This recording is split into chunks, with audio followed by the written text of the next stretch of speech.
Shana Tova, Shabbat Shalom. It's nice to see you here on the Ezra Tshuva, and we're reading Parashat Vayeilech.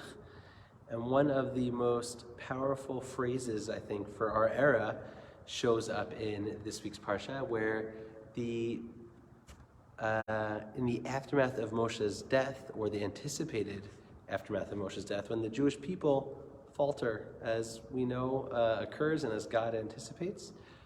And God says, on that day, Astir et panai, I will hide my face. I will hide my face from you.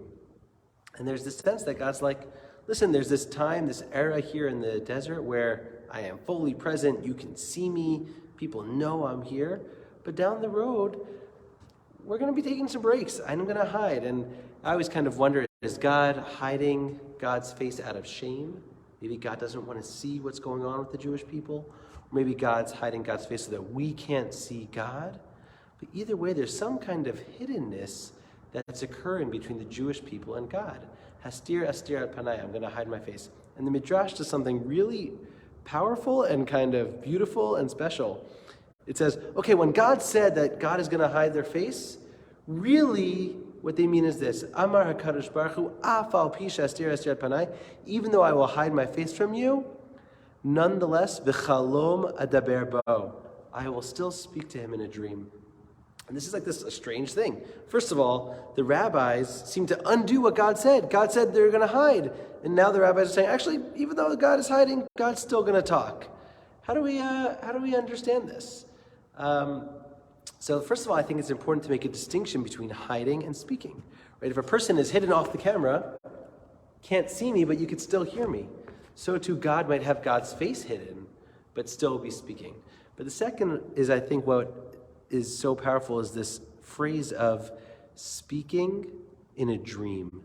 And one way to take this is very literally. God speaks to the Jewish people in a dream state when they're not in a regular state of conscious. Maybe it's something we think or feel while we're sleeping, some kind of communication that comes through our dreams.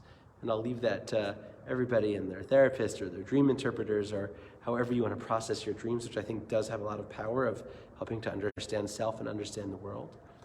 Or maybe more broadly, God speaks to us in dreams in that we have dreams or visions about the way the world can be. Astir et panai is God saying, my face is hidden. I'm removed from the world for right now. But I still speak to you in dreams, and still in your visions and desires and fantasies and utopias, in the ways you imagine the world could be different, in the ways you imagine that the world could be better, that people will suffer less or be held more in their suffering, that people will have access to healthcare or education, that when there are crises, such as what's horribly happening in Florida right now, that people will step in to repair and save and offer funds and aid for those in need. Astir et panai, I will hide my face, b'chalom adaber bo, but in dreams and what people imagine the world could be and how humanity could be, that's where I continue to speak.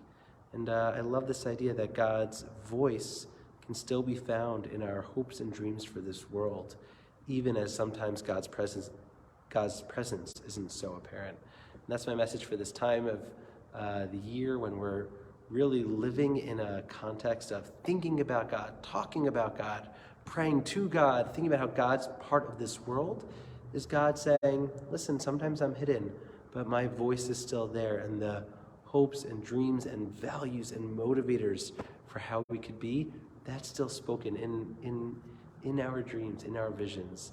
And my bracha to each of us is to be able to envision those visions, to hear the voice of God peeking through, coming through, even in states of hiddenness, and feel motivated, inspired to continue to grow and give to the world. Shana Tova and Shabbat Shalom.